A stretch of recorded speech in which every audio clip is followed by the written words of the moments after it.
So if you have installed ClawdBot or you are thinking to install this thing, you are at greater security risk because there are thousands of ClawdBot instances exposed to the internet with zero security. Security researchers have found over 17,000 exposed gateway just by doing simple internet scans. People are losing API keys, having their emails read, even getting their entire system compromised. So in this video, I'll show you how to secure this thing properly, and you must have to perform these security checks before you even think about using it. In late January, multiple security firms published reports about ClawdBot that are honestly pretty scary. Harden scans found over 900 instances in the first week alone that were completely open to the public internet. No authentication, no password, nothing. Anyone could connect and start sending commands. Then more recent scans from SOC Radar found more than 17,000 exposed gateways. Now let me tell you about some specific incidents that have been documented. There was a critical CVE published. Basically, if you clicked a malicious link while your ClawdBot control interface was open, an attacker could steal your authentication token in milliseconds. Then they can disable sandboxing, execute commands on your actual computer, read all your files, send emails as you, everything else they can do. Then there is the Cloud Hub malicious skills situation. Security researchers found 341 malicious skills in the Cloud Hub repository. Those are extensions that people install to add functionality to ClawdBot. 341 of them were actively malicious. They were designed to install the Atomic Stealer malware on Mac, which steals cryptocurrency wallet keys, browser password, SSH credentials, all of it.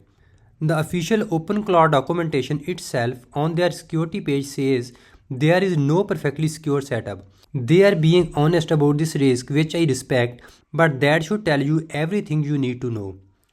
Alright, so now that you understand the threats, let me show you how to actually secure this thing. I'm gonna walk through each step in detail and we are gonna harden this properly. First thing, and this is absolutely critical, make sure your ClawdBot is running the latest version.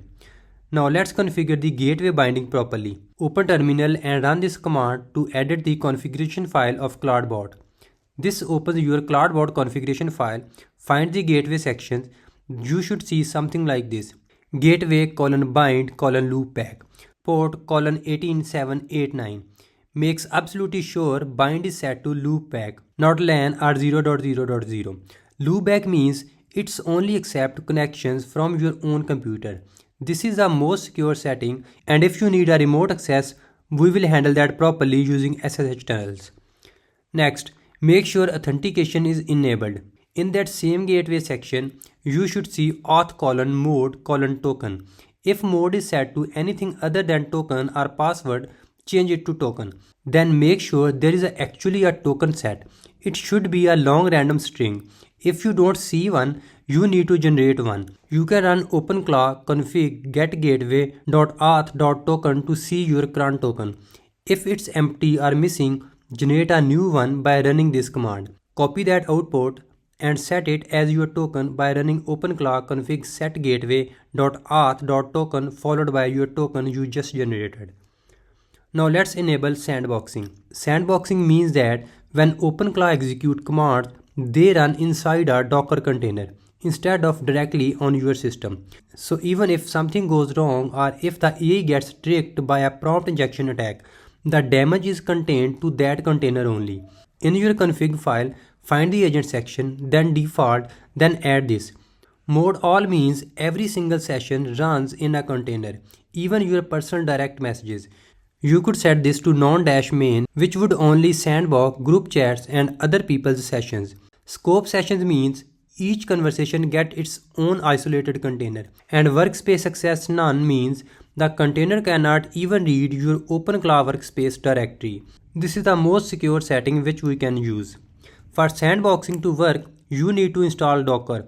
If you don't have it yet, go to docker.com and download Docker Desktop. Once it's installed and running, you also need to run the OpenClaw sandbox setup. This creates the Docker image that OpenClaw will use for sandboxing. It takes a few minutes the first time. Next step, configure file system permissions properly. OpenClaw stores sensitive data in your home directory under .openclaw. This includes your auth tokens, API keys, and conversation history. By default, the permissions on this folder may be too open. You can run OpenClaw security audit in terminal. This will scan your configuration and file permissions for common security issues. You will probably see some warnings or maybe critical issues. The most common one is that the credentials directory has permissions that are too open. So to fix this automatically, run OpenClaw security audit -fix. This will tighten permissions on your config files, credentials, and session data so only your user's account can access them. Now let's secure our port properly. This is really important. Even though we set the gateway to bind to loopback, you still want to make absolutely sure that port is not accessible from outside your machine. If you are on Mac OS firewall should already be blocking incoming connections by default. But let's verify. Go to System Settings, Network and Firewall. Make sure the firewall is turned on. And if you are on Linux, you can use UFW to block the port. You can also run UFW status to verify the rule was added. If you are running OpenClaw on a cloud server like AWS or DigitalOcean, you need to configure your security group or firewall rules in the cloud provider's dashboard. Go to your instance's networking setting and make sure port 18789 is not in the inbound rules at all. Only SSH port 22 should be open, and even that should ideally be restricted by your IP address only. Next, if you have connected OpenClaw to WhatsApp, Telegram or Slack, you need to control who can message it. In your config file, find the channel section. For each channel you have enabled, set the DM policy to pairing. This means unknown people cannot just start messaging your bot. They have to request pairing first and you have to approve them. For example, for Telegram, it would look like this: channels :telegram :DM policy :pairing. For group chats, you absolutely want to require mentions. Set the group sections to require mention to true. This means the bot will only respond in group chats when someone specifically mentions it. It would not react to every message in the group. Even better if you use allow list for groups. Instead of group static, create a specific allow list for group IDs that you have approved. You can get a group ID by adding the bot to a group and checking the OpenClaw logs. Then in your config, replace the static with the actual group ID. This way the bot won't even try to join or respond in unauthorized groups.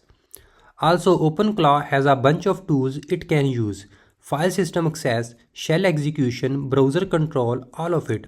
But you might not need all of these capabilities. You can restrict which tools are available. In your config, find the tool section and add a deny list.